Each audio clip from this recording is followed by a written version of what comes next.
I'm your host, Bonnie Wiscombe, and this is Burning Brightly, a podcast for moms of faith who are feeling called to share their light with the world, but wonder if they're prepared for the task. As a life coach, entrepreneur, and mom to a large family, I'm honored to be your guide as you face this exciting new phase and begin making your mark. This is where we help each other find the courage to shine.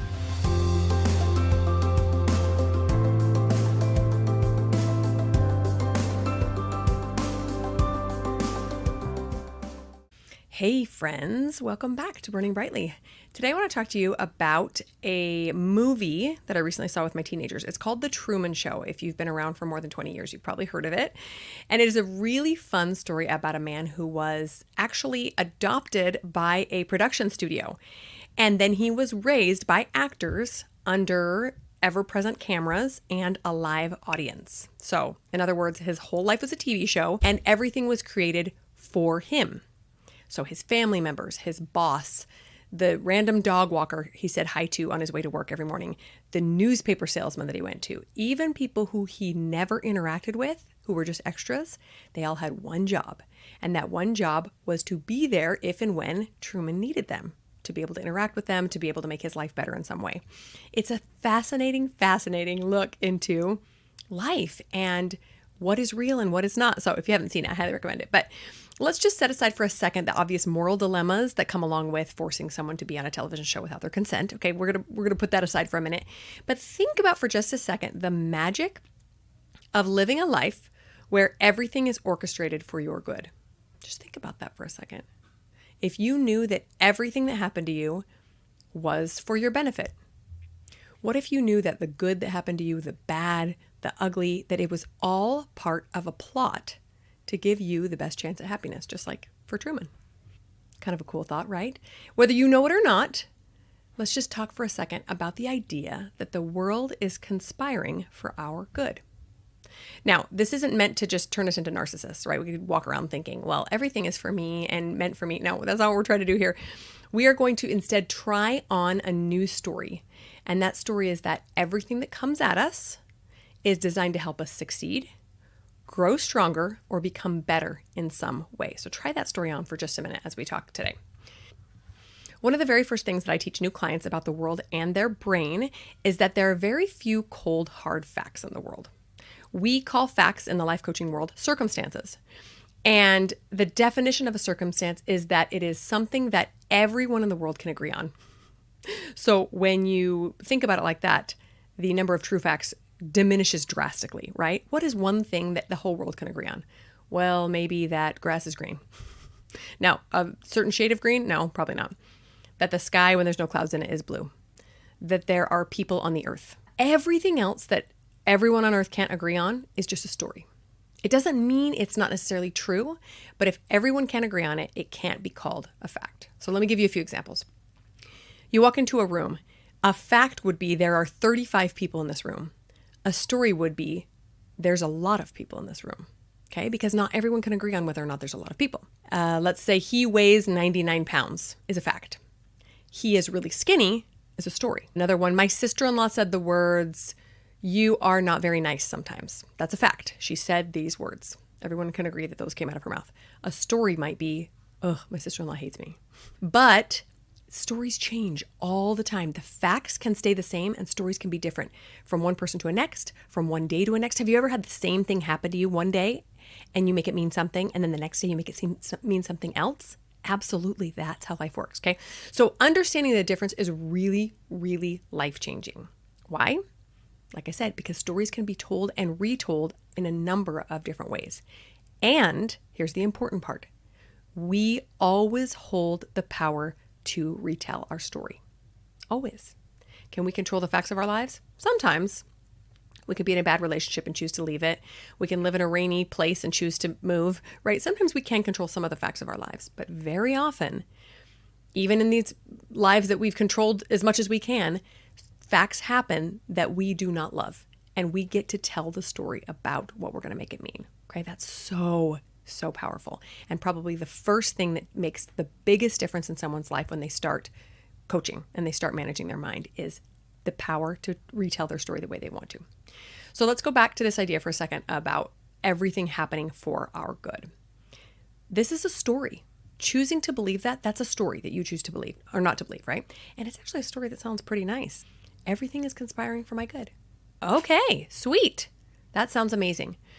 The idea that everything is happening for us instead of against us, maybe, because sometimes it feels like that, is actually a really fun story and one we might want to believe, but it might be a little bit difficult for us to believe. And so we'll talk about that in a second. But did you know that it's a story you can choose? You really can. And I want you to be really, really clear on the fact that everything is a story so that you don't feel like this is just being naive or being toxically positive. That's not what I'm talking about at all. I'm talking about choosing to believe a story that serves you more than what you're currently believing. So you can choose today, right now, to decide that everything you do, everything that happens to you and everything that happens around you or to your loved ones is for your greatest good. Like, yeah, I want that story. That sounds amazing. You could probably imagine you would start walking around a little bit like Truman does in his show. He walks around happy and pleasant with a smile on his face because this plot is for his own good. However, we do need to ask ourselves what happens when bad things do happen to us, because there are some things that just about everyone can agree on is awful, right? Like a death or a loss, a divorce, a betrayal, or a house fire, a car accident, an illness, losing your job, any number of things that the majority of us would say, that's some bad luck or that's not a great thing. So what happens then? What this doesn't mean, believing that everything is for our good, does not mean that we just believe everything is wonderful. It doesn't mean that we experience a loss and we immediately think, oh, this is going to be great. No, that's not what I'm talking about. We actually have to feel badly about these types of things that we think are bad, or else we become emotionally unhealthy. So we will and probably should choose to feel badly about some things that don't turn out the way we expect. I personally have actively and consciously chosen grief. I've chosen anger. I've chosen sorrow and other negative emotions when I've experienced hard things in life because I want to. You know, when someone gets hurt or ill, I don't want to think positively about that. I want to feel sorrow and empathy for them. I want to grieve with them. That's important to me.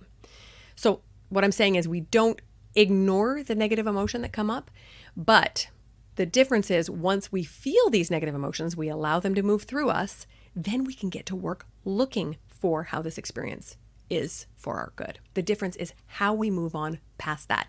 Do we use that experience as evidence that everything's going wrong? Or do we use that experience as evidence that we can conquer anything? I'm sure you've seen experiences in your life where it feels like everything is going wrong and you start counting up all that evidence. So maybe Friday afternoon, you've had a week that feels really bad and you start counting up the evidence like, oh, my car broke down and I was late to work and my kid wouldn't stop crying. And then the sink broke and we just start tallying it up in our head. And at the end of the week, we really feel like this was a terrible week. What if we instead chose to tally up the things that happened for our good? You see what I'm saying? What if we chose to focus on the things that are easier to accept? All of a sudden, the story changes. So let me give you a real life example from a story that you've probably heard of. You've probably heard of the woman Elizabeth Smart. Back when she was a teenager, she was tragically kidnapped from her home in Utah, and she was held against her will, abused, and regularly raped up in the mountains, not even far from her home. She was eventually recovered and returned to her family, but obviously with some lasting trauma and some horrible memories of these experiences. So what happens to her then? Well, I'm sure, I haven't met her before, but I am sure that Elizabeth does not look back fondly on these memories. I'm sure she still struggles. I mean, I wouldn't be surprised if she didn't still struggle with nightmares and negative memories of this experience, but she has since used her tragedy for so much good. She's in her 30s now, married with kids, and she has written a book, or maybe a couple of them. She is a popular public speaker. She's an advocate for abducted and other abused or missing children. She has done so much good thanks to this negative experience. Now, is she glad it happened to her? I'm thinking probably not. She probably would have loved to go back and make some changes so that that didn't happen to her again. But because it did, she is rewriting the story of her future instead of staying a victim forever. So she rewrote the story about her kidnapping and she changed it from a tragedy to a triumph. Maybe she was a victim at one point, but she's not anymore. She doesn't have to think positively about these experiences to move on and to turn it into a triumph. She simply has to believe that there is a purpose to those experiences, whether they were good experiences or bad. Do you see that shift? So let's talk about building a business for a minute. When it comes to being business owners, we have so many opportunities to work on our mindset and to choose the stories that we tell ourselves about our business. No matter what happens in our business, good or bad, we get to decide the narrative that we want to believe about those facts. So let's say you have a month with no sales in your business. You could choose to believe that that means you're a failure and you could close up shop. Or you could choose to believe that it means that you've discovered a number of ways that marketing your business does not work. Okay, now you know. Those don't work. We're going to do something else next month. What if you get an angry customer? You could choose to make that mean that your business has failed and no one's going to buy from you again because they're so angry. Or does that angry customer simply mean you've been given an opportunity to receive and learn from and implement some very important feedback? Because people who are angry give lots of feedback. Once again, this is not the same thing as toxic positivity. I'm not asking you to look at experiences that you see as bad and turn them into good and just think, oh my gosh, I'm so glad I had no sales on my business. No, I'm not talking about that at all. If you need to have a little bit of a pity party and feel badly and whine and complain for a little bit about the no sales, please do that. Don't push away any emotions that need to be felt when these experiences come up, because that will just make things worse. So frustration, embarrassment, pity, anger, those have all come up for me regularly in my business. But I allow myself to feel them, let them move through me, and then I get back to work. And I look very neutrally at that experience and decide what I want to learn from it. Okay, so I want to take you for a moment to the Sermon on the Mount in the New Testament. Christ gives this list of what is known as the Beatitudes. And he talks about what kind of people will be blessed in the kingdom of God. And what I found was so interesting when I was studying this not long ago was that some of these Beatitudes sound very negative. Things like, blessed are the poor in spirit. Poor in spirit sounds kind of negative. Blessed are those who mourn. Like, I don't want to mourn. I want a life free of mourning. Wouldn't that be better? Blessed are those who have been persecuted. So what if a life full of blessings don't look as you expected? What if your greatest blessings are actually going to come from some of your greatest trials, from some of these circumstances that you choose to see as negative, but they end up being blessings because of the story that you tell yourself, because you turn the story into one of triumph instead of tragedy. So let me ask you, what stories are you writing for your life?